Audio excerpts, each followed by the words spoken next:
Sir మీ story director గారు మీకు చెప్తున్నప్పుడు సుహాస్ని సెలెక్ట్ చేసుకోవాలన్న థాట్ అంటే మీకు ఏదైతే ముందు అంటే నేను చెప్పాను కదా, సుహాస్ అనుకోలేదు ఈ కథలో.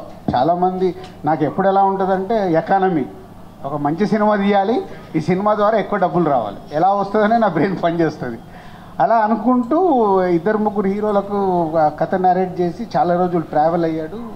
హీరోలు అందరికీ నచ్చింది, కానీ వాళ్ళకి ఇది ఒకటే కన్ఫ్యూజ్, అంటే ఇలాంటిది చేస్తే ఎలాంటి రియాక్షన్ ఉంటుంది అనేది హీరోలు 100% ఎస్కి రాలేదు. బట్ చాలా రోజులు హోల్డ్ చేసేవాళ్ళు, కథ విన్న తర్వాత బాగుంది చెప్తాను.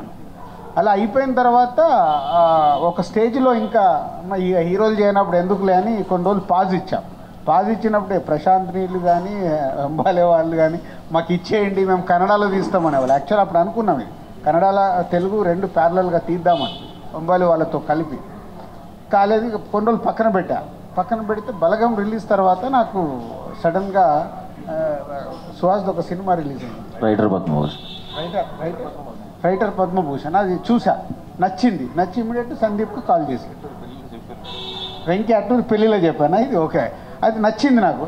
ఇమీడియట్ సందీప్కి చెప్పా, బలగం లాగా కాన్సెప్ట్ సినిమా లాగా వెళ్ళిపో, ఈ అబ్బాయిని కరెక్ట్ ఉంటే ఇమీడియట్ నెక్స్ట్ డే రావడము తినడం ఆయన ఓకే చెప్పడం అలా ఫాస్ట్ టైం.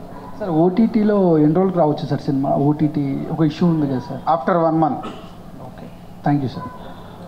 హలో సార్, ఇప్పుడు జనకైతే గనక అన్నారు కదా, అంటే ఒక పిల్లలు పుడితే ఎంత బాధ్యతగా ఉండాలి, ఎంత సెటిల్ అవ్వాలని ఈ సినిమాలో చూపించారు. అదే ఒక పెళ్ళి కావాలంటే ఎంత సెటిల్ అవ్వాలి, ఎంత బాధ్యతగా ఉండాలంటే ఏం చెప్తారు సార్? మళ్ళీ నువ్వు ఒక 10 ఏళ్ళు వెనకకెళ్ళి పెళ్ళి జరగకంటే ముందు నీకు ఏమేమి వచ్చినాయి ఒక స్క్రిప్ట్ చెప్తే చేసేద్దాం. వాళ్ళు రాస్తే మేము తీయడానికి రెడీ. Okay sir. నీ దగ్గర ఉన్నాయి ఐడియాస్? లేదు సార్, అంటే మీ తాలూకు సజెషన్ తీసుకున్నాను సార్. అంటే ఇప్పుడు ఎంత సెటిల్ అవ్వాలి, ఎంత బాధ్యతగా ఉండాలి పెళ్ళి అనేది ఇంకా పెద్ద బాధ్యత. అంటే ఒకరు మన లైఫ్లోకి వస్తున్నప్పుడు చాలా రెస్పాన్సిబిలిటీస్ ఉంటాయి. దాంతోపాటు ఇది ఎక్స్టెండెడ్. పెళ్ళైన తర్వాత ఇవి ఆటోమేటిక్ ప్రతి ఒక్క వైఫ్ అండ్ హస్బెండ్కి జరగాల్సింది.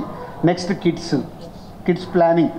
ఇంతకుముందు అంటే ప్లానింగ్ ఏం లేదు, ఇప్పుడేమో ప్లానింగ్. అదే ట్రైలర్లు వేసినది ఒక డాడ్ వేసి, అప్పుడు అంతమందిని ఎలాగనే వాళ్ళంటే అలా బామ్మ అంటుంది కదా అలా నానమ్మ. అప్పుడు మాకు పెద్ద పని ఉండేది కాదంటే, అప్పుడు క్యాలిక్యులేషన్స్ లేవు. ఇప్పుడు లైఫ్లో ఏది చేయాలన్నా క్యాలిక్యులేషన్ ఏ స్టేజ్కి వెళ్ళింది అంటే, ప్రెగ్నెన్సీ ఉండి డెలివరీ అంటే కూడా డెలివరీకి కూడా ముహూర్తము అవన్నీ చూసుకొని డెలివరీ చేపిస్తున్నారు. అంటే దేనికి సాధారణంగా జరగట్లా, టెక్నికల్గా జరుగుతున్నాయి. సో మారిపోయింది. సో అవన్నీ జాగ్రత్తగా హ్యాండిల్ చేశాడు.